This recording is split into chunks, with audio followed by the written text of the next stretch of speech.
रखे निज भाव, जय वंदरवो सदा, हे निज मोक्ष धाम।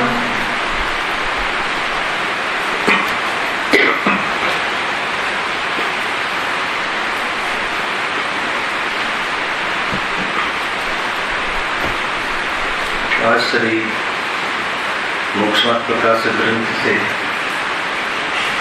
बीजा अधिकार पर આપણે સ્વાધ્યાય ચાલી રહ્યું છે ત્યાં અનંતાનુબંધી જે ચોકડી છે એના ભાવમાં મિથ્યાત્વ અને અનંતાનુબંધી ચોકડીના ભાવમાં સ્વરૂપાચરણ ચારિત્રનો અંશ અને સમ્યક પ્રગટ થાય છે। એવા અસંયમી સમ્યક દ્રષ્ટિ જીવોને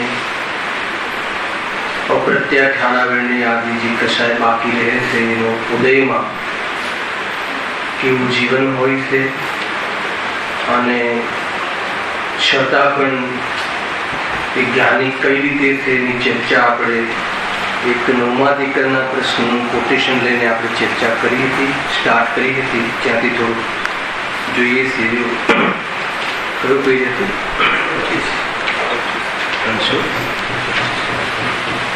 325।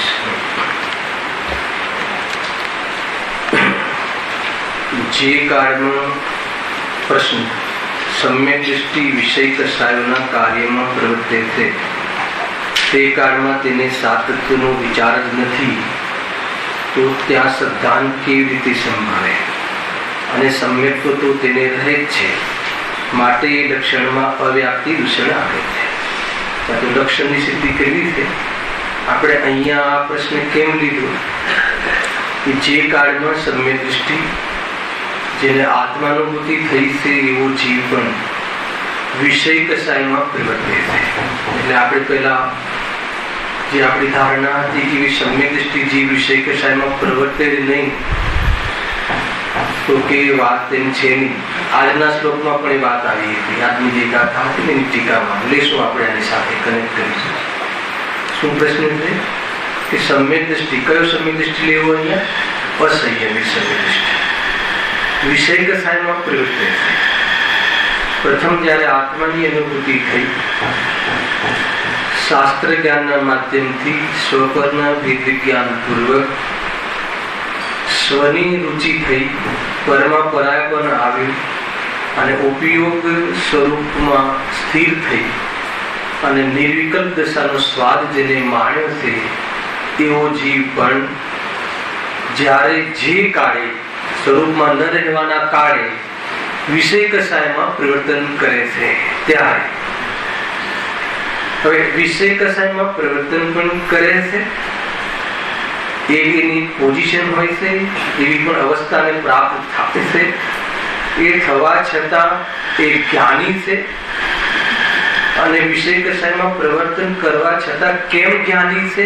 એક તો એક પ્રશ્ન આપણે ઉભો કર્યો હતો। અને વિષય કસાયમાં પ્રવર્તે છે આવી એક અવસ્થા પણ એને પ્રાપ્ત થાય છે એ પણ આપણે જાણ્યું હતું।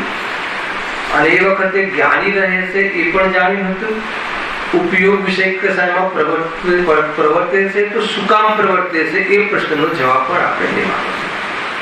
જ્યાં વિષય કસાય દુઃખના કારણ છે, બંધના કારણ છે, આત્માનો સ્વભાવ નથી એવી શ્રદ્ધા થઈ છે અને એવો અનુભવ પણ કર્યો છે, એમ વેદન પણ કર્યું છે અને એવી મોમેન્ટ વિષય કસાયમાં ઉપયોગ ન રહે એવી મોમેન્ટ પણ એને અનુભવી છે, ક્ષણિક સ્વાદ પણ લીધો છે, છતાં વિષય કસાયમાં કેમ ચાલ્યો જાય છે ઉપયોગ? તો પહેલા તો ચાલ્યો જાય છે એ નક્કી કરો। વિષય કસાયમાં ઉપયોગ જાય છે એ લખ્યું છે, છતાં સમ્યક્ત્વ રહે છે, છતાં એ જ્ઞાની રહે છે, છતાં એ આત્મદૃષ્ટિને રહે છે। એ કેવી રીતે? એક બીજો પ્રશ્ન હે શું કહ્યું? હા હા હા બરાબર છે, બહુ સાચી વાત છે, પણ આપણે પ્રયોગથી લેવું છે ને શાંતિ। વાત તો એ જ છે કે ચારિત્રનો દોષ છે, પણ એ દોષ છે પહેલા તો એ દોષમાં આવે છે કે નહીં? આપણે તો એમ સમજીએ છીએ કે જ્ઞાની ધર્માત્મા પ્રશ્ન થાય છે ને, જયારે આત્મા અને દેહ જુદા છે, આત્મા અને અનાજ બે જુદા છે, તો પછી ખાવાનો ભાવ શું કામ કરો છો? પ્રશ્ન તો થયો ને. વાત તો બહુ સારી વાત છે, ચારિત્રનો દોષ છે, જવાબ પણ આપ્યો ભાઈ સાહેબ. હા, એ ત્યાં લઈ જવું છે આપણે, એને ક્રમથી આપણે સમજવું છે. તો એ પ્રશ્ન ઉભો કર્યો, શ્રદ્ધાનો દોષ નથી, એ ચારિત્રનો દોષ છે, એ પણ નક્કી કરાવવું છે. પણ એમાં શું કામ વર્તે છે, શું કામ જાય છે? પ્રશ્ન એ પણ પછી આના પછીનો પ્રશ્ન એ છે. પહેલા આપણે નક્કી કરવું છે કે આવી સ્થિતિ બને છે કે નહીં. આવી સ્થિતિ બને છે, એ શું કામ બને છે? બે. અને આવી સ્થિતિ જ્યારે બને છે તો પણ જ્ઞાની કેવી રીતે રહે છે? ત્રણ. અને ચોથું, આવી સ્થિતિમાં શું કામ વર્તે છે, પ્રવૃત્તિ છે? ખ્યાલ આવે?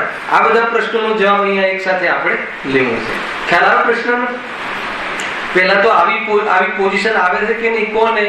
સમ્યક દ્રષ્ટિ જીવને, જેને આત્મના દર્શન કર્યા, અનંત સંસારનો જેને ભાવ થઈ ગયો, અલ્પ સંસાર બાકી રહ્યો છે, ખોબા જેટલો. એ ખોબા જેટલા સંસારમાં ત્રણ ચોકડી સમાયેલી છે, અપ્રત્યાખ્યાન, પ્રત્યાખ્યાન, સંજલન. અને એનો ઉદય થયો છે, એના ઉદયમાં જીવ વિષય કસાયમાં પ્રવર્તે છે. પણ જે કાળમાં વિષય કસાયમાં પ્રવર્તે છે એ કહેતા આપણને અહીંયા લખ્યું ને, જે કાળમાં સમ્યક દ્રષ્ટિ વિષય કસાયોના કાર્યમાં પ્રવર્તે છે. તો વિષય કસાયમાં પ્રવર્તે છે, નથી પ્રવર્તતો એમ નથી. અને વિષય કસાયમાં પ્રવર્તે છે તો એટલો બંધ પણ છે, એ આજના પ્રવચનમાં આવ્યું. તો એ પ્રવર્તે છે અને એ બંધ પણ છે, અને એ વખતે એને ધર્મ પણ છે, નિદ્રા પણ છે. એ પણ સિદ્ધ કર્યું આજે. તો એ નિદ્રા કેવી રીતે છે, એ વખતે જ્ઞાની કેવી રીતે છે, એ પ્રશ્ન આપણો ઉત્પન્ન થાય છે. અને એ પ્રવર્તે છે એ વખતે જ્ઞાની કેવી રીતે બન્યો રહે છે, કેવી રીતે એ વખતે પણ જ્ઞાતા દ્રષ્ટા રહી રહે છે, એની ચર્ચા પણ આમાં છે.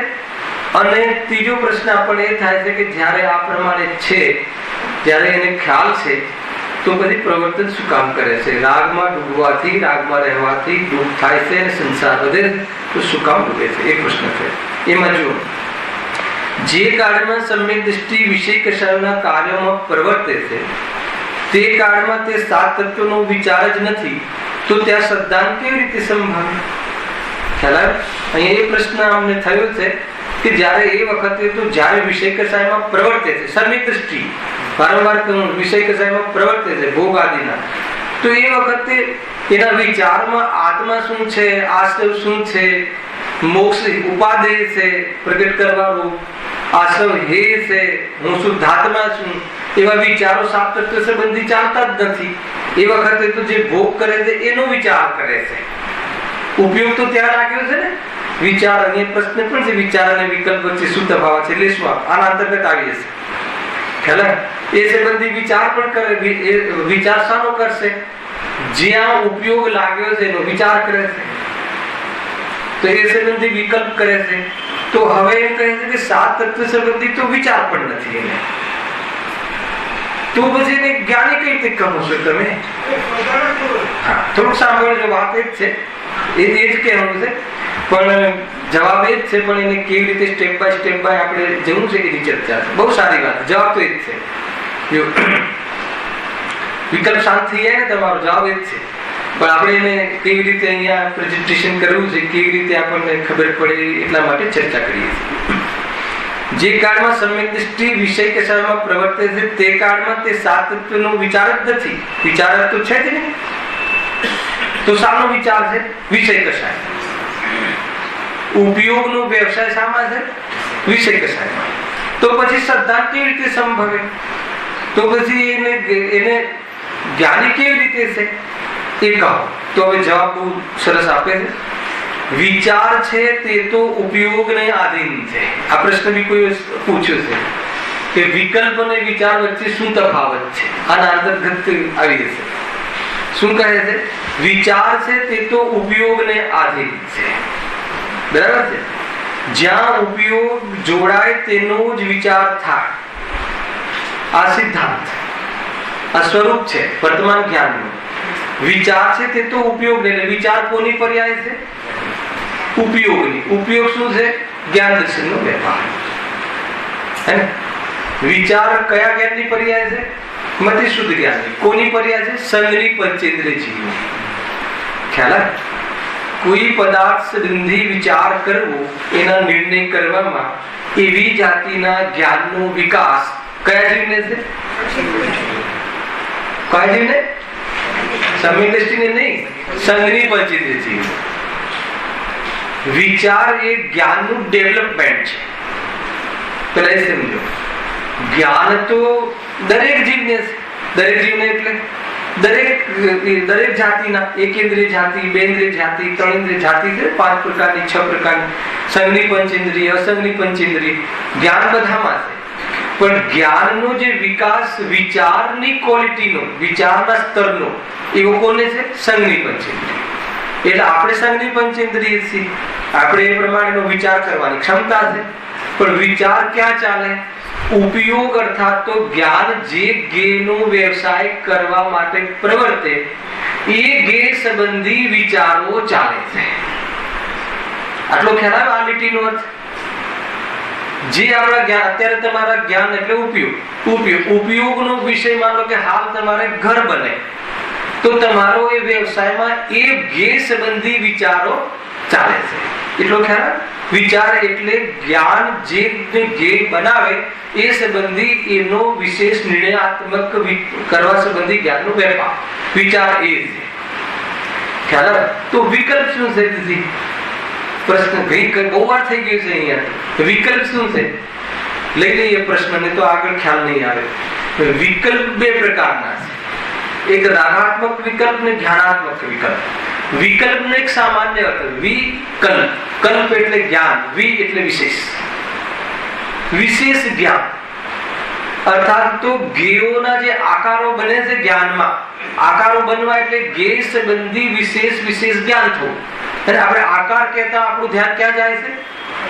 પૂતગલના જે આકાર છે ને, પ્રદેશત્વ ગુણના લીધે જે આકાર, એ આકારની વાત નથી. જ્ઞાન સાકાર નહીં છે, જ્ઞાન વિકલ્પાત્મક છે. કયું જ્ઞાન? મતિ, શુદ્ધ, અવધિ, મનોપર્યાય કે કેવલ જ્ઞાન? અહીંયા જે વિકલ્પ શબ્દનો અર્થ છે પાંચો જ્ઞાન. તો અહીંયા જે વિકલ્પનો અર્થ જે લેવા, વિકલ્પના કઈ અર્થ થાય છે? એક વિકલ્પનો અર્થ એ થાય છે કે આકાર, વિશેષ. કોનું વિશેષ? જ્ઞેયોનું. જે જ્ઞેયો સંબંધી જ્ઞાન થાય છે ને, લાલ છે, પીળું છે, કઠોર છે, નરમ છે, ચેતન છે, અચેતન છે, એવા જે અનેક પદાર્થો સંબંધી વિશેષ જ્ઞાન થાય છે, એ જ એના આકારો, વિશેષતાઓ. તે વિશેષતાઓ શામાં થાય છે? જ્ઞાનમાં એ સંબંધી વિશેષતાઓનો બોધ થાય છે. એટલે જ્ઞાનને શું કહ્યું? સવિકલ્પ.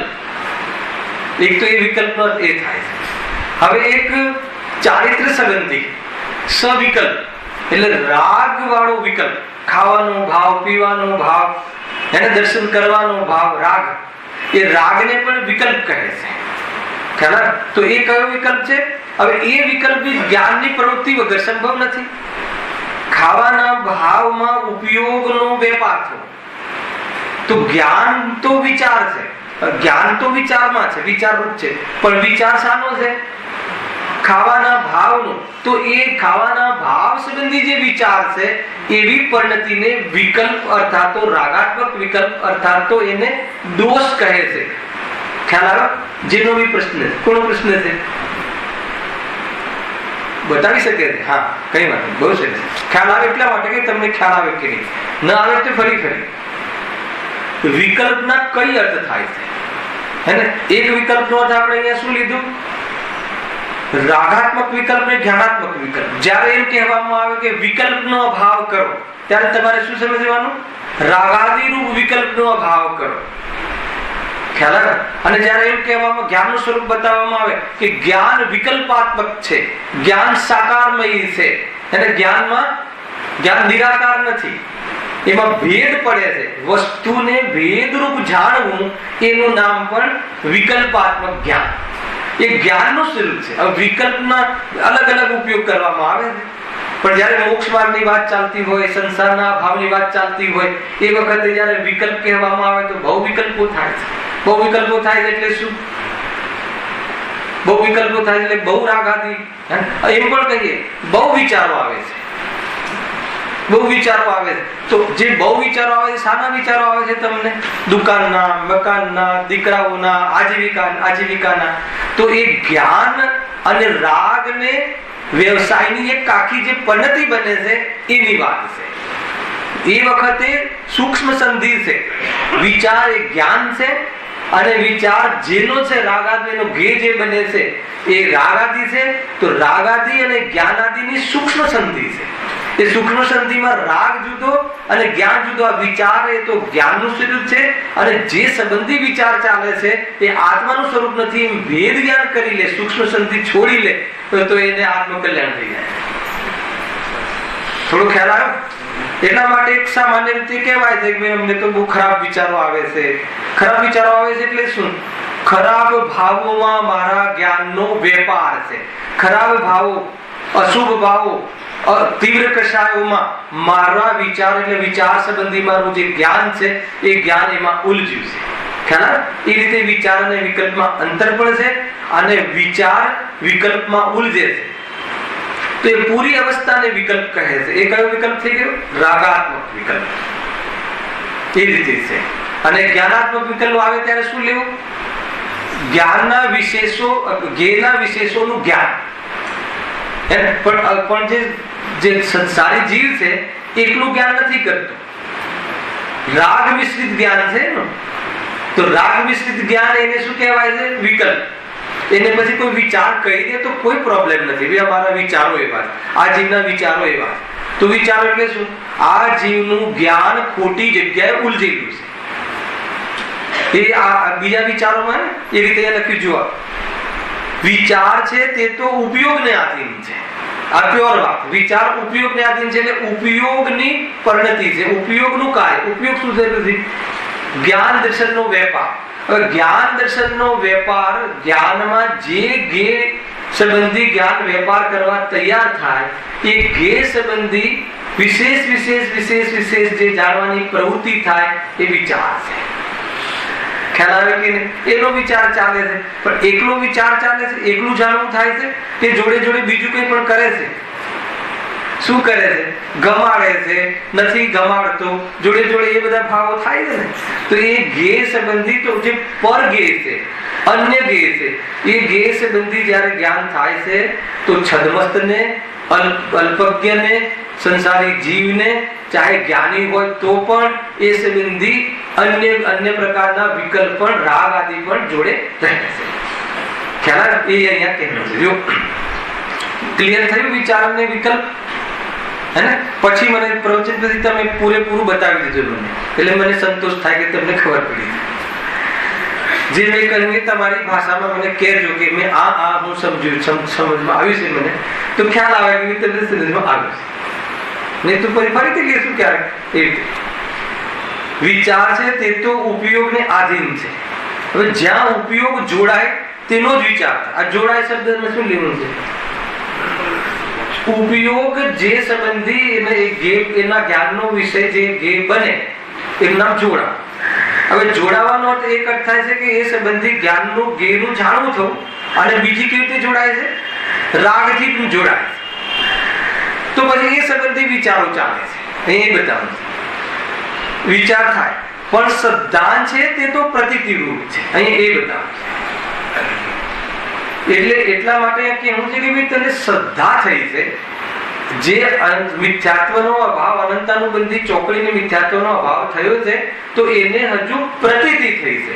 હજુ રાગથી વિરક્ત થયો નથી. તો પ્રતીતિ શું થઈ છે?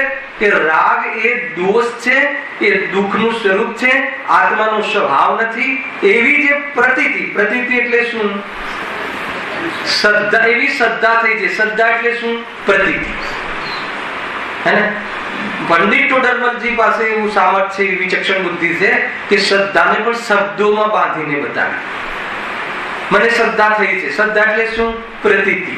આ આમ જ છે, અન્યથા નથી. જો આમાં બતાવું તમને એનું લક્ષણ ઘણી જગ્યાએ છે. પેજ નંબર 320 ઉપર છે. સમ્યક દર્શન આદિનું સાચું લક્ષણમાં વિપરીત અભિનિવેશ રહિત જીવાદી તત્વાર સિદ્ધાંત સમ્યક દર્શનનું લક્ષણ છે જીવ, અજીવ, આશ્રવ, બંધ, સંવર, નિજરા અને મોક્ષ એ 7 તત્વાર્થ છે. એનું જે શ્રદ્ધા, બરાબર છે, એનું શ્રદ્ધા અર્થાત કરીને એની વ્યાખ્યા કરી. અર્થાત આમ જ છે, અન્યથા નથી, એવો પ્રતીતિ ભાવ. આમ જ છે એટલે શું? આશ્રવ દુઃખરૂપ જ છે, સુખરૂપ છે જ નહીં. સંવર સુખરૂપ જ છે, દુઃખરૂપ છે જ નહીં. જીવ ચેતન રૂપ જ છે, અચેતન રૂપ છે જ નહીં. અજીવ અચેતન જ રૂપ છે, ચેતન રૂપ છે જ નહીં. એવી પ્રતીતિ. પ્રતીતિ એટલે વિશ્વાસ, એવો ભરોસો અને એવો અહેસાસ. ભલે જ્ઞાન બીજે જાય. હવે અહીંયા એ વિશે લેવું છે. ભલે જ્ઞાન ક્યાં ગયું? બીજે જાય. કોનું? એ જ સમ્યક દ્રષ્ટિનું બીજે જાય. પણ જેને શ્રદ્ધા થઈ ગઈ છે, કેમ કે એ પ્રતીતિ જુદા ગુણની પર્યાય છે. પ્રતીતિ શ્રદ્ધા ગુણની પર્યાય છે અને વિચાર એ જ્ઞાન ગુણની પર્યાય છે. જ્ઞાન ગુણનું એવું સ્વરૂપ છે કે એ તો પરને જાણે, સ્વને જાણે, રાગને જાણે અને રાગમાં ઉલજે પણ ખરું. જ્ઞાનનું એવું સ્વરૂપ છે. પણ એ વખતે પ્રતીતિનું એવું સ્વરૂપ છે. કેવું સ્વરૂપ છે? કે ઉલજવા છતાં રાગ હું નથી એવી પ્રતીતિ ચાલે છે. બોલો, આ થઈ શકે કે ન થઈ શકે? આ થઈ શકે કે ન થઈ શકે? અહીંયા બે વસ્તુ લીધી છે. એક તો સ્વરૂપનો આનંદ લીધા પછી પણ ઉપયોગ વિષય આદિ વિષય કસાયના કાર્યોમાં જાય કે ન જાય? જાય. વિષય આદિ કસાયના કાર્યોમાં જાય છતાં પ્રતીતિ આ વિષય કસાય દુઃખરૂપ છે, મારો સ્વભાવ નથી એવી પ્રતીતિ રહે કે ન રહે? રહે. આ બે પ્રશ્નનો જવાબ ખ્યાલ આવે છે કે નહીં? આ પ્રતીતિ રહે એટલે કયા આધાર પર નક્કી કરો છો? જો અત્યારે તમે અહીંયા સ્વાધ્યાયમાં બેઠા છો અને તમારું જ્ઞાન, ઉપયોગ, એનો ઉપયોગનો વેપાર, એનો વિષય શું છે? તમે ભગવાન આત્મા છો. હું એ કહું છું કે આપણે બધા ભગવાન આત્મા છીએ. આપણે બધા જ્ઞાન સ્વરૂપી છીએ. આપણે બધા સુખના સ્વરૂપ વાળા છીએ. આપણે અત્યારે જ્ઞાન કરાવ્યું, બરાબર છે? તો એ જ્ઞાનમાં આ જ્ઞેય બન્યું. શાસ્ત્રના માધ્યમથી આ જ્ઞેય બન્યું. જ્ઞેય એટલે એનો વિષય બન્યો, જ્ઞાનનો વિષય બન્યો. એટલે ઉપયોગ એ જે ઉપયોગનો વિષય બન્યો, વિચારો એ દિશામાં પરિવર્તન કરવા લાગ્યા. શું? બરાબર છે, હું તો જ્ઞાન સ્વરૂપી છું, હું તો રાગ સ્વરૂપી નથી, હું તો દેહ સ્વરૂપી નથી, હું તો આશ્રમવાળું સ્વરૂપ નથી. અત્યારે વિચારો ક્યાં ચાલવા લાગ્યા? એ વિચારો, એ જ્ઞાનનો જે વિષય બન્યો એ સંબંધી વિચાર ત્યાં ઉપયોગને આધીન વિચાર ચાલવા લાગ્યા. એ જ્ઞાનનો વેપારના અંતર્ગત એ વિચારની પ્રવૃત્તિ થઈ. બરાબર છે? છતાં પ્રતીતિમાં શું છે આનંદભાઈ? પ્રતીતિ એટલે હું આનંદભાઈ છું, હું પુત્ર છું, હું શેઠ છું, એ પ્રતીતિ. હું સ્ત્રી છું, હું પુરુષ છું, એ પ્રતીતિ વગર વિચારે પણ, વગર જ્ઞાનનો વિષય બનાવ્યા વગર પણ એ પ્રતીતિ ચાલે છે. જો એ પ્રતીતિ, દ્રષ્ટિ કહો, પ્રતીતિ કહો, હું તો આનંદભાઈ જ છું, અને જ્ઞાનમાં તો એમ ચાલે કે હું ગાયક છું, અને પ્રતીતિમાં એમ ચાલે કે હું તો ખ્યાલ આવે કે નહીં, હું પુરુષ જ છું, તો એ પ્રતીતિ ચાલે. એટલું જરૂર છે કે સત્ય જ્ઞાનના માધ્યમથી વારંવાર એ વિચાર કરવાથી હું પુરુષ છું એવી જે ખોટી પ્રતીતિ છે, ખોટી શ્રદ્ધા છે, એ ઢીલી પડે છે. એ અલગ વિષય.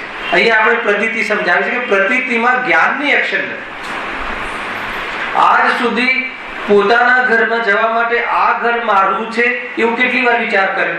અને આ ઘર મારું છે એવી પ્રતીતિ ક્યારે છૂટી? પ્રભુભાઈ, હું તમારા ઘરે આવ્યો, બરાબર છે? હું તમારા ઘરે આવ્યો, જ્ઞાનનો વિષય તમે શું બનાવ્યો? ભાઈ તમારું જ ઘર છે. તમે એમ કહો, હે ને? સજ્જનતા તો એ છે, તમારું જ ઘર છે. એટલે તમારા ઘરમાં જે રીતે તમે રહો છો એ રીતે તમે અહીંયા ઉઠી બેસી શકો છો, બહુ ફ્રીડમથી રહી શકો. એનો અર્થ એ હતો, બરાબર છે? હા, હું પણ કહું, હા પ્રભુભાઈ મારું જ ઘર છે, હું એ રીતે જ સમજુ છું, પરંતુ આ ઘર મારું નથી એવી પ્રતીતિ ત્યાં ચાલુ છે કે નથી ચાલુ? જ્ઞાન કંઈક કરે છે, જ્ઞાન તો અન્ય રીતે વર્તી શકે છે, પણ પ્રતીતિ એ રીતે સમ્યક દ્રષ્ટિ જીવને મિથ્યાત્વ અને અનંતાનુબંધીના અભાવમાં, ખોટા અભિપ્રાયના અભાવમાં હું જ્ઞાન સ્વભાવી છું, રાગ આદિ મારો સ્વભાવ નથી, રાગ આદિ હોવા છતાં રાગ મારો સ્વભાવ નથી એવી પ્રતીતિ ચાલે છે. એટલે ખ્યાલમાં છતાં ઉપયોગ ત્યાં નથી રહી શક્યો એટલે અહીંયા વર્તાવ્યો છે. અહીંયા વર્તાવ્યો છે એ તો ઉપયોગનું પરિણામ છે, અને રાગ થયો છે ચારિત્રનો દોષ છે. પણ પ્રતીતિ એમ કહે છે કે આ ચારિત્રનો દોષ છે, આ મારું સ્વરૂપ નથી, એમ બોલતી પણ નથી, કહેતી પણ નથી, પ્રતીતિ પણ ચાલે, એનું નામ પ્રતીતિ. જો અહીંયા કહ્યું છે વિચાર છે તે ઉપયોગને આધીન છે, જ્યાં ઉપયોગ જોડાય તેનો જ વિચાર થાય. પણ સદ્ધાન છે તે તો પ્રતીતિ રૂપ છે, સદ્ધાન પ્રતીતિ રૂપ. આમ જ છે, અન્યથા નથી. સ્વનું સ્વ તરીકે, પરનું પર તરીકે, એવી ભૂલ નથી કરતો. બે વિભાગ પડી ગયા છે દ્રષ્ટિમાં. દ્રષ્ટિમાં એટલે શું? અપનત્વમાં, વિશ્વાસમાં છે ખરું પણ પોતાનું માનતો નથી. એ રીતે માટે અન્ય જીવનો વિચાર થતા વા શયન આદિ ક્રિયા થતા તત્વનો વિચાર નથી, તો પણ તેની પ્રતીતિ તો કાયમ જ રહે છે, નષ્ટ થતી નથી. પોઝિશન કઈ બતાવી કે આત્માનુભૂતિ થવા છતાં વિષય કશાય કાર્યોમાં પરિવર્તન કરે છે, કરી શકે છે, એવી જાતિના ક્લાઇમેક્સ બને છે. સમ્યક દૃષ્ટિ જીવને કોઈ પહેલામાં જ માને કે નહીં વિષય કશાય હોય નહીં. વિષય કશાય હોય પણ વિષય કશાય આનંદનું કારણ ન માને, એટલા માટે એ જ્ઞાની છે. અને અજ્ઞાની વિષય કશાય એને પણ હોય પણ એ આનંદનું કારણ માને છે, એને સ્વભાવ માને છે, એટલું અંતર છે. ખ્યાલ? તો એ વર્તન પહેલા તો જાય છે કે નથી જતો? જાય છે. વિષય કશાય શું કામ જાય છે? તો એનું એક હું તમને આજે આજનું ચાલ્યું ને એ નાથાર પણ બતાવું. વિષય કશાયમાં પરિવર્તન પણ કરે છે, અને પરિવર્તન કરવા છતાં જ્ઞાની પણ રહે છે. એની આજની ગાથા જે ચાલી એના આધાર ઉપર એ જ વિષય ચાલ્યો આજે. કઈ ગાથા હતી? 170મી ગાથા, પેજ નંબર 269. જો 269 ડાયરેક્ટ ટીકા લઈએ છીએ, કન્ફ્યુઝન ન થાય, ડાયરેક્ટ ટીકા. પ્રથમ, જ્ઞાની તો આશ્રવ ભાવની ભાવનાના અભિપ્રાયના અભાવને લીધે નિરાશ્રય છે. પહેલા તો મોટો સિક્કો થાય છે સમ્યક દ્રષ્ટિ. શું કહ્યું? આશ્રવ ભાવની ભાવનાના અભિપ્રાયના રહિત અભાવને લીધે. આશ્રવ ભાવ તો છે પણ આશ્રવની ભાવના નથી. અંતર ખ્યાલમાં આવે છે? આશ્રવ ભાવ તો છે, ક્રોધાદી ભાવ તો છે, પણ એની ભાવના નથી. ભાવના નથી એટલે ઉપાદેય માનતો નથી, કરવા લાયક માનતો. આગળ એક શબ્દ લખ્યો અહીંયા ટીકામાં અમરચંદ, અભિપ્રાય. અભિપ્રાય એટલે દ્રષ્ટિમાં નથી. અભિપ્રાયના અભાવને. શું દ્રષ્ટિમાં નથી એટલે શું? દ્રષ્ટિમાં નથી એટલે શું?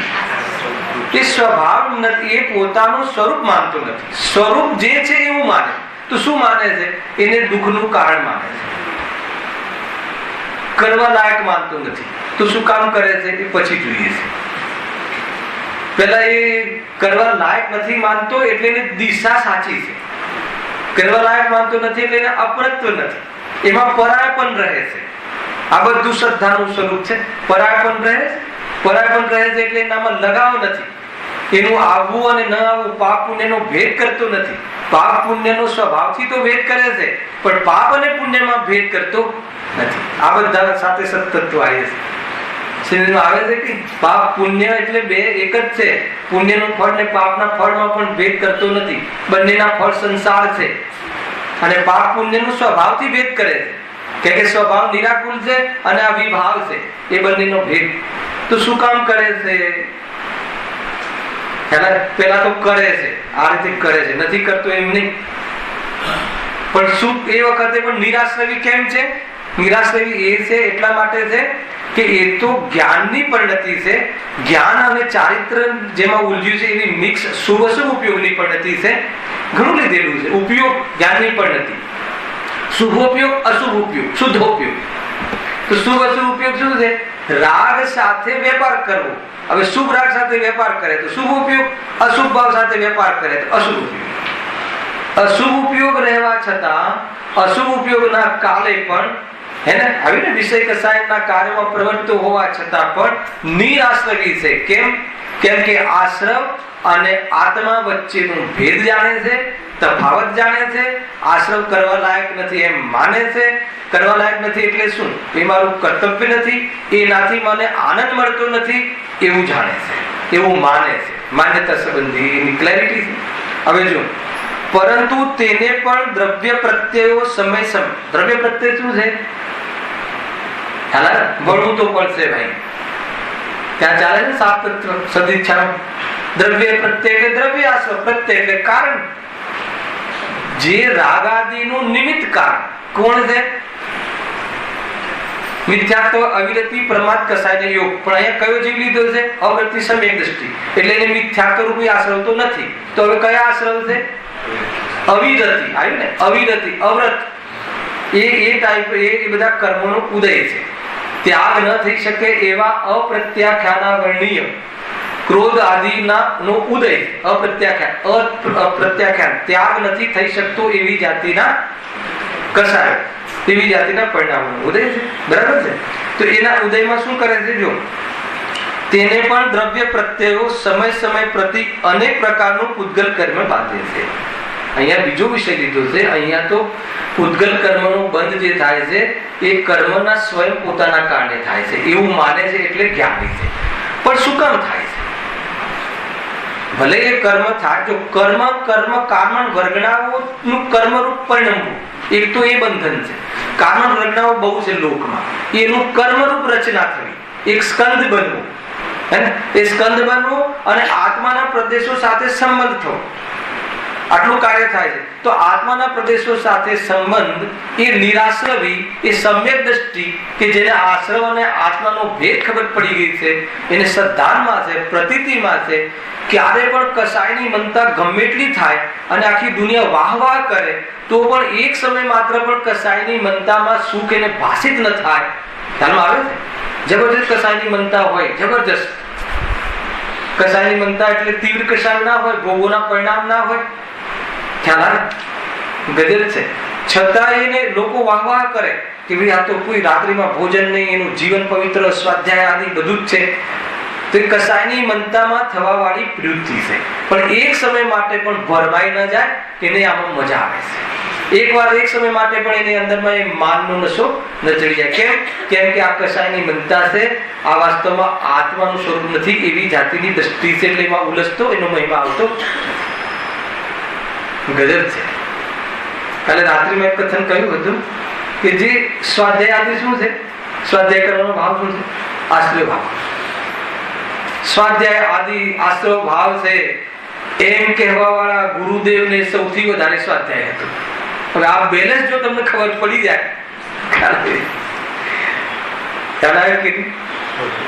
સ્વાધ્યાય આદિ આશ્રય ભાવ છે એ આત્માનું સ્વરૂપ નથી, એ અંતિમ ધ્યેય નથી. સ્વાધ્યાયના માધ્યમથી સ્વરૂપમાં સ્થિર થવું એ અંતિમ ધ્યેય, અંતિમ ગોલ હતો. અને એટલા માટે સ્વાધ્યાય આદિ પણ આત્માનું સ્વરૂપ નથી. છતાં સ્વરૂપમાં ન રહેવા વાળા જ્ઞાની ધર્માત્માઓ અને સ્વરૂપની સન્મુખ પુરુષાર્થ વાળા જીવો કમજોરીના કાળમાં સ્વાધ્યાય આદિની વિશેષ પ્રવૃત્તિમાં જોવા મળે. આખું આ રીતનું બંધારણ છે. ખ્યાલમાં આવે છે કે ક્યાં જોવા મળે જ્ઞાની? સ્વરૂપમાં ન હોય ત્યારે એમાં. પણ એ સ્વરૂપ નથી આત્માનું, એમાં રહેવું એ આત્માનું સ્વરૂપ, પરમાર્થ સ્વરૂપ નથી. જો, પરંતુ તેને પણ કોને સમ્યક દ્રષ્ટિ જીવને, જ્ઞાનીને આગળ કહ્યું ને નિરાશ્રવી છે. કઈ અપેક્ષા નિરાશ્રવી છે? અભિપ્રાય. કેમ નિરાશ્રવી છે? એ પોતાનું માનતો નથી, પોતાનું સ્વરૂપ માનતો નથી. આશ્રવ છે પણ એની ભાવના ભાવતો નથી. ભાવના એટલે પોતાનું. જો પૂજા આદિ કરે છે કોણ? જ્ઞાની પણ શું અંતર છે જ્ઞાની અજ્ઞાનીમાં? અજ્ઞાની પૂજામાં કામના કરે છે અને આ કામના કરતું નથી. કામના એટલે પૂજાની સામે કોઈ ભાવ, અર્થાત મને કોઈ લાભ થાય, લૌકિક લાભ થાય એમ એવી ભાવના ભાવતો. ઉપરથી પૂજા આદિનો જે ભાવ આવ્યો છે એ આશ્રય છે. આત્માનું આ વાસ્તવિક કર્તવ્ય નથી. આત્માનું કર્તવ્ય તો સ્વરૂપમાં લીન રહેવું એ જ છે. એ જાણતો હોવાના કારણે એ નિરાશ્રય છે. આશ્રવ રાખવા લાયક નથી એવું જે માને છે એને ખરેખર દેખવા જાય તો આશ્રમનો ત્યાગ જ છે. કેમ કે એને એ દિશામાં પુરુષાર્થ ચાલી રહ્યો છે. થોડીક વાર આવ્યો તો છે, હવે કેમ આવ્યો છે એનું હજી મેં પેપર ખોલ્યું, પેપર ફૂટ્યું નથી હજી. હજુ આપણે કેમ વાંચીએ, કયું ચાલે છે વિષય કે એમાં વર્તે છે, વર્તવા છતાં કેમ વર્તે છે, એ વર્તવા છતાં એ નિરાશ્રયી છે, એ અહીંયા જોયું. હવે કેમ વર્તે છે એનો અહીંયા જવાબ બીજા સેશનમાં જુઓ. પરંતુ જે તેને પણ દ્રવ્ય પ્રત્યેનો સમય પ્રતિ અનેક પ્રકારનું પૂતગલ કર્મ બાંધે છે, બંધાય છે. એને ગાથા તો અબંધની છે, મારે એ બાજુ નથી જોવું, મારે આ એ બીજી વિષય બતાવ્યો છે ને. કેમ અબંધ છે? કેમ કે એ જે કર્મ છે ને મિથ્યાત્વ આદિ જેને સત્તામાં પડ્યા છે એને હવે ઉદયમાં નથી. કેમ ઉદયમાં નથી? કેમ કે સ્વરૂપની પ્રતીતિ છે. એટલે એ કર્મના જે બંધ છે, સ્કંદ છે, પૂતગલના ઢેફાની જેમ છે, માટીના ઢેફાની જેમ ખરતા જાય છે સમ્યક પ્રકૃતિમાં થઈને. ખેર હવે એ દિશામાં નથી જોવું, અહીંયા જુઓ. પરંતુ જે તેને પણ દ્રવ્ય પ્રત્યય સમય પ્રતિ અનેક પ્રકારનું પૂતગલ કર્મ બાંધે છે, ત્યાં શું લખ્યું છે? ત્યાં જ્ઞાન ગુણનું પરિણમન જ કારણ છે. ચક્કર આવી જાય ને? ચક્કર ના આવે. જ્ઞાન ગુણ જ બંધનું કારણ છે. જ્ઞાનીને જ્ઞાન ગુણનું પરિણમન જ. હવે કયું પરિણમન? ખ્યાલ પ્રશ્ન અહીંયા લખ્યું છે, આચાર્ય અમૃતચંદ્રદેવે લખ્યું છે, મારું કથન નથી આ. શું લખે જો? પૂતગલ કર્મ બાંધે છે, જ્ઞાનીને પણ બંધ છે. કેમ કે વિષય કશામાં પ્રવર્ત્યો તો બંધ જ છે ને. તો નિદ્રા કઈ છે? જે મિથ્યાત્વ અનંત સંસારના કારણનો જે મિથ્યાત્વનો ઉદય નથી આવતો એ નિદ્રા છે. અને જે કસાયો ડાયલ્યુટ થઈ રહી છે હે ને, એ નિષ્કસાય શક્તિ ઘટી રહી છે, નિદ્રા છે. પણ જ્યારે શુદ્ધ ઉપયોગ થાય છે એટલે પડાવ આગળ હે ને, કસાય શક્તિ તૂટે છે અને આગળ પડાવ વધે છે. ગંતવ્ય પોમાં પહોંચવા માટે તો જે આપણે કોઈ જગ્યાએ માનો કે ફાઇનલ થવું હોય, ફાઇનલ ટીમ તરીકે થવું હોય તો દરેક પડાવ તો પસાર કરવા પડે. પ્રાઇમરી પહેલી ભૂમિકા, પહેલી મેચ જીતી લીધી, પણ હજુ ઘણા પડાવો બાકી છે, પણ જીતની દિશામાં છે.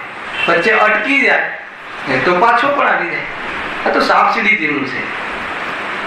ખ્યાલ કે નહીં? ત્યાં ઉપર ચડે અને જો કૂદકો ન મારે અને વચ્ચે અટકી જાય તો પાછો એક નંબર પર આવે. સાપસીડી તો રમ્યા છો કે નહીં? અરે રમીએ જ છે સાપસીડી. થોડો કામ એને સ્વાધ્યાય કરીએ અને થોડોક એવો ચાન્સ અવસર ઉભો થાય કે નહીં, છોકરાના વેદ વિજ્ઞાન પૂર્વક આત્મકલ્યાણ કરી લઈએ, જન્મ જ ના લેવો પડે, નોકરીઓ ના કરવી પડે, એવી તૈયારી થઈ, એટલામાં કોઈ રાગ વિશેષ થઈ ગયો, વળી પાછું હતું ત્યાં આપણા સ્તર પર પણ લેવલ પર આ તો સમ્યક દ્રષ્ટિની વાત છે. આ પ્રતીતિ નથી તૂટતી આને. પણ પ્રશ્ન એ છે ત્યાં જ્ઞાન ગુણનું જ પરિણમન જ કારણ છે. શાનું બંધનું કારણ? હવે કેવી રીતે એ કાલે તમારે આવશે, હું આજે વાંચી લઉં છું. જો પેજ નંબર 270 પર ભાવ. સાયુક્ષમિક જ્ઞાન એક ગે પર અંતર્મુહૂર્ત થંભે છે. બરાબર છે? આપણું કયું જ્ઞાન છે? ક્ષૌક્ષમ જ્ઞાન, અલ્પ જ્ઞાન, ઉગાડો કર્મના ક્ષૌક્ષમ. ઘણું લીધું છે જ્ઞાનમાં. લિમિટેડ જ્ઞાન, લિમિટેશન વાળું જ્ઞાન, 5 ઇન્દ્રના માધ્યમથી થતું જ્ઞાન. જ્યારે એક ઇન્દ્રના વિષયમાં પ્રવર્તે ત્યારે બીજા ઇન્દ્રિય સંબંધીનું જ્ઞાન, પદાર્થનું જ્ઞાન ન થાય. એક ભેદમાં, જ્ઞાનના એક ભેદમાં ઉપયોગ વર્તે ત્યારે બીજા ભેદમાં ન થાય. જ્યારે શુદ્ધ જ્ઞાનનો વેપાર ચાલતો હોય ત્યારે મતિ જ્ઞાનનો વેપાર ના ચાલે, ત્યારે દર્શન ઉપયોગનો વેપાર ના ચાલે. કોઈ અવધિ જ્ઞાની હોય ને અવધિ જ્ઞાનનો વેપાર હોય ત્યારે શુદ્ધ જ્ઞાનનો વેપાર ના ચાલે. એવી જાતિની તો જ્ઞાનની આપણી લિમિટેડ પ્રવૃત્તિ છે. ભેદોમાં અને ગેયોમાં જ્યારે એક ગે, અત્યારે તમારે માનો કે હું આ શાસ્ત્ર સમજાઈ રહ્યો છું આ સંબંધી આ ગાથા, ત્યારે મોક્ષ માર્ગનો જે ગે હતો એ સંબંધી હાલ તમારી જ્ઞાનની પ્રવૃત્તિ નથી. જ્ઞાનનું સ્વરૂપ એવું નથી. જ્ઞાન તો હવે બધા જ પદાર્થો કેમ સામે મૂક્યા હોય, એક સાથે જણાય, 3 લોકના પદાર્થો કેવલ જ્ઞાનમાં, એવું જ્ઞાનનું સ્વરૂપ છે. પણ વર્તમાનમાં જ્ઞાન કેવું છે? ક્ષયોપશમિક. આ મેં તમને સારું ભાવાસન કરાયું, ક્ષયોપશમિક જ્ઞાનનું ભાવાસન કરાયું. કર્ણાનું યુગની વર્તી હિંમત નથી કરતો. ઉદય, ક્ષય અને ક્ષયોપશમિકની બધી અવસ્થાઓ થાય એ નહીં, પણ આનું નામ ક્ષયોપશમિક. ભાવાસન કરવું હોય તો આપણું અલ્પ જ્ઞાનનો ઉઘા. હવે એ જ્ઞાનની કેવી મજબૂરી છે અથવા કેવી એની પ્રવૃત્તિ છે? એક ગે પર અંતર્મુહૂર્ત જ થંભે છે. ખ્યાલ? એક ગે પર સળંગ ન થંભે. ખ્યાલ? પછી અવશ્ય અન્ય ગેને અવલંબે છે, પછી બીજા ગેમાં જાય. અહીંયા બેઠા બેઠા બદલાતું રહે જ્ઞાન, એક સરખું નથી રહી શકતું. આ થઈ ગયું શું? સિદ્ધાંત. કયા જ્ઞાનનો? સૌક્ષમ જ્ઞાન. કોઈ એમ કે અમારે બહુ ધ્યાન દેશે મંદિરમાં તો એ છલે છે. જ્યારે એનો ઉપયોગ, હવે એનો વિષય બદલાય એટલે કદાચ આ પ્રતિમા પછી આ પ્રતિમા પછી પ્રતિમાના સ્વરૂપ વિશે પછી આ સ્વરૂપ વિશે ખ્યાલ અંદરમાં છે કે બહારમાં છે? એનો ઉપયોગ અંદરમાં છે કે બહારમાં છે? બહારમાં છે. અને ઉપયોગ બહારમાં હોવા છતાં અંદરમાં છે એમ માને તો બહિર્દ્રષ્ટિ, તો દ્રષ્ટિમાં ભૂલ. અંતર ખ્યાલમાં આવ્યો? શ્રદ્ધાની ભૂલ. પેલી તો ચારિત્ર સંબંધી દોષ ચાલી રહ્યો હતો, સ્વરૂપમાં ન રહ્યો અને બહારમાં પ્રતિમા આદિના ઉપયોગમાં રહ્યો અને એ સંબંધી શુભામાં પ્રવૃત્તિ રહી અને એને એમ માની લે કે હું તો અંદરમાં છું. અંદરમાં એટલે શું?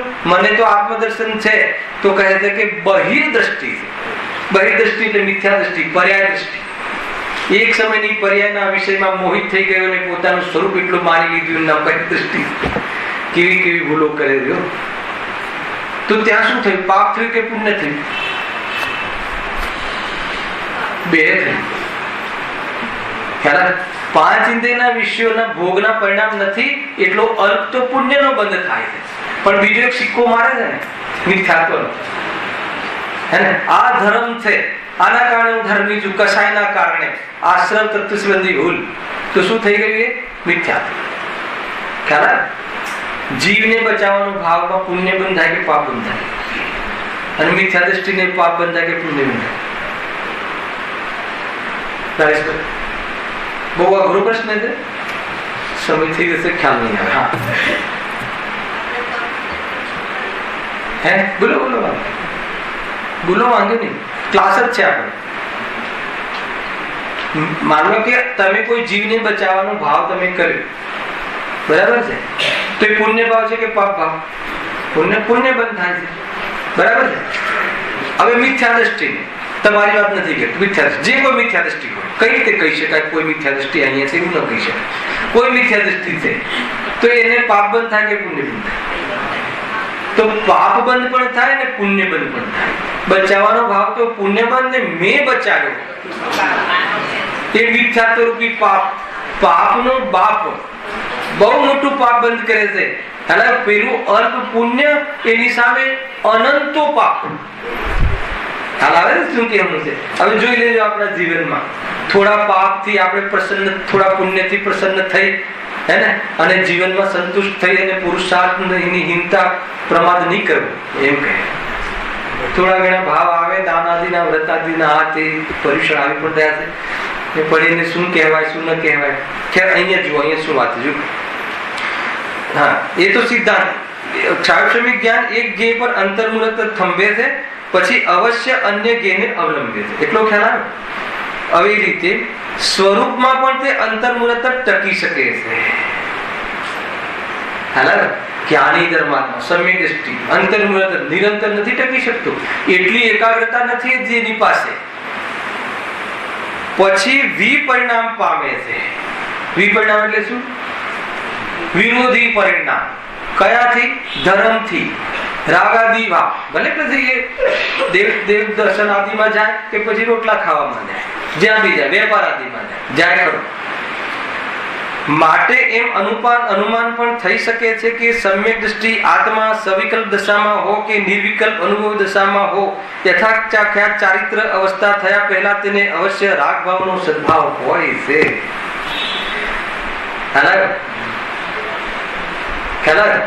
કે આ કયું જ્ઞાન છે?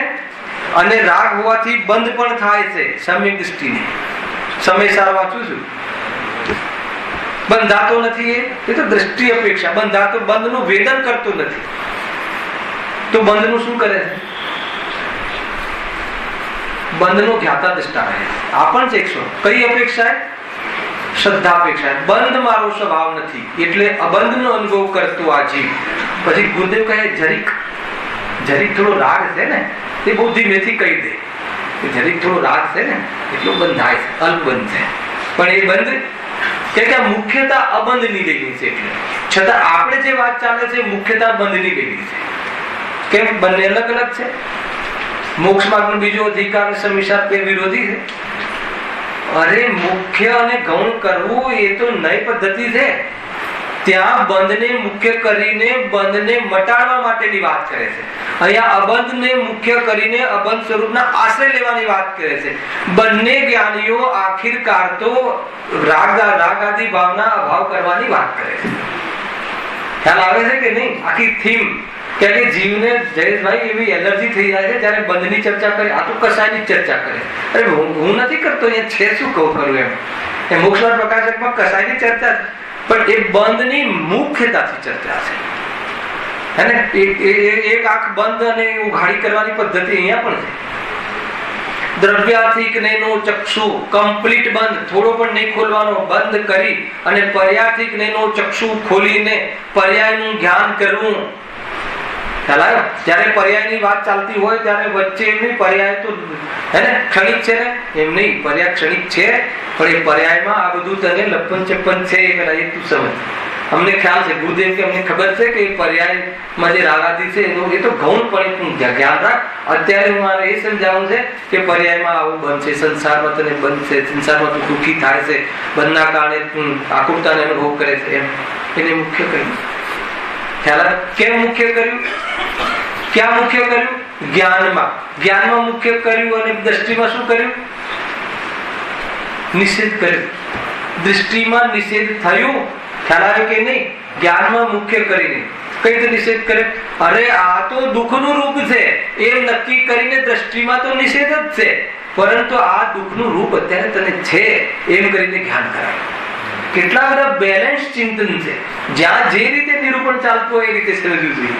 અને અહીંયા ખરેખર તો સંવિધાનમાં તો અબંધની મુખ્યતાથી ચાલે. અલ્પબંધ છે અને એ તો કર્મની રચના છે. એને જાણી લીધું છે કે પૂર્વના કર્મ બાંધેલા છે અજ્ઞાનમાં, એ ઉદયમાં આવે છે અને થોડોક મને સ્વરૂપમાં નથી રહેતો. કેમ નથી રહેતું? ટેકનિકલી છદ્મસ્ત એક સમયમાં એક વિષયના જ્ઞાનનું બને છે, એમાં પણ અંતર્મુરત જ રહી શકે છે. એટલું સન્મુખ થવા સંબંધી એની કમજોરી છે. આત્મ સન્મુખ રહી શકતો નથી અને એટલા માટે એ બહારના વિષયોમાં પ્રવૃત્તો જોવા મળે છે. અને પ્રવૃત્તો જોવા મળવા છતાં પણ એ જ્ઞાની એટલા માટે છે કે પ્રતીતિ એની તૂટતી નથી, શ્રદ્ધાની હાનિ થતી નથી. એ વખતે પણ આ વાસ્તવમાં મારું સ્વરૂપ નથી, હું પરદેશમાં આવી ગયો છું, આ મારો દેશ નથી, એવી જાગૃતિ, એવી પ્રતીતિ નિરંતર રહેતી હોવાના કારણે એટલી એની નિજરા છે. અર્થાત અનંત સંસારનું બંધન એને થતું નથી. એટલું મોટું એનું સંવરની પ્રાપ્તિ છે.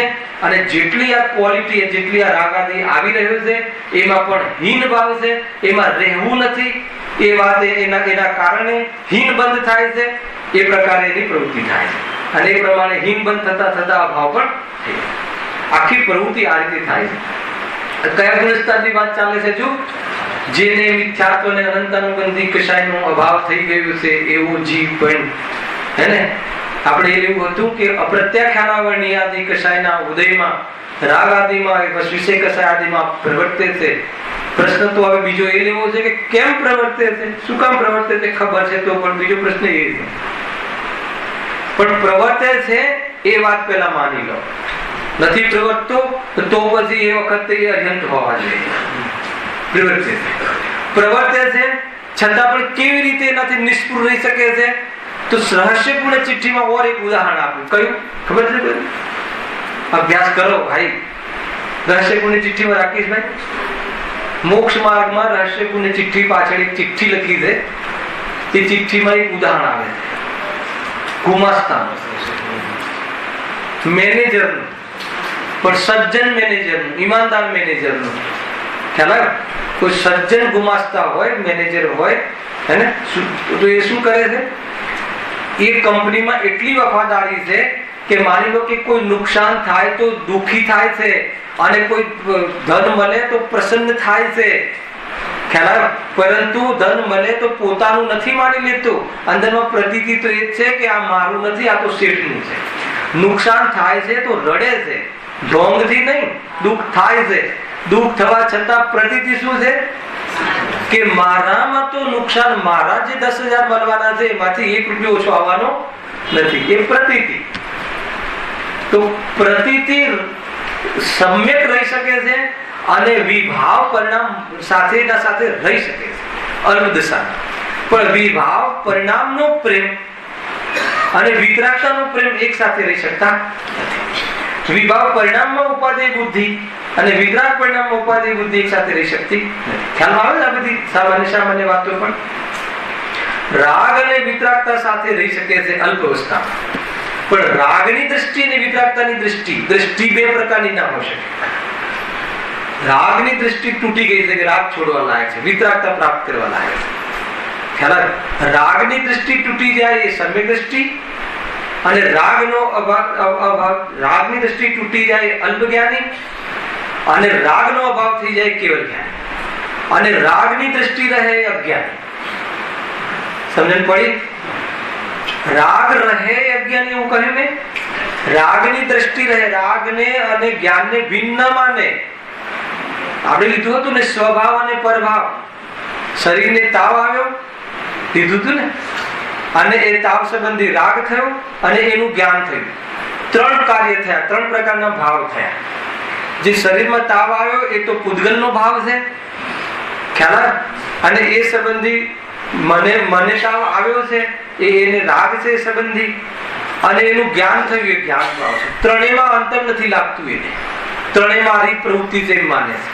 એ ભૂલ પડી ગઈ. એટલે રાગ અને જ્ઞાન રાગની બુદ્ધિ એ અજ્ઞાની, રાગ અને જ્ઞાન બે ભિન્ન છે એમ એવી દ્રષ્ટિપૂર્વક રાગ રહે એ વખતે અલ્પ જ્ઞાની, અને રાગ કમ્પ્લીટ જતો રહે કેવલ જ્ઞાની. કેવલ જ્ઞાનીને રાગ હોતો આ રીતનું સ્વરૂપ છે. જો એ લખ્યું ને, માટે જ્ઞાન ગુણના જગન્ય ભાવને બંધનો હેતુ કહેવામાં આવે. જગન્ય શબ્દ નાખ્યો શું? જગન્ય શું લેવું? અલ્પ. આપણે બધાનું જ્ઞાન તો અલ્પ જ છે. અહીંયા વધારે ઓછાનું નામ જગન્ય નથી, અહીંયા સન્મુખતા જગન્ય છે. જ્ઞાનની એટલે ઉપયોગની સન્મુખતા જગન્ય છે.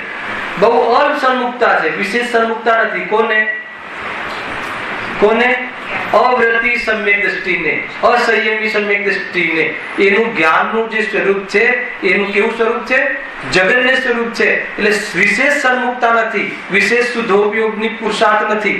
એટલે એ જ્ઞાન એક સમયમાં એક વિષય ન બની શકે એવું જ્ઞાન, અને વળી પાછું એની સન્મુખતા જગન્ય, તો એવું જ્ઞાનનો વિષય બીજો બને છે. બીજો એટલે શું? અન્ય બને છે, ઘર, મકાન, વેપાર આદિ.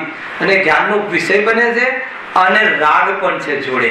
એટલે શું કરે છે? એ સંબંધી ત્યાં એનો વિચાર કરે છે, અર્થાત તો એ કાર્યમાં પ્રવર્તન કરે છે. એનાથી શું થાય છે? એને અલ્પ બંધ છે.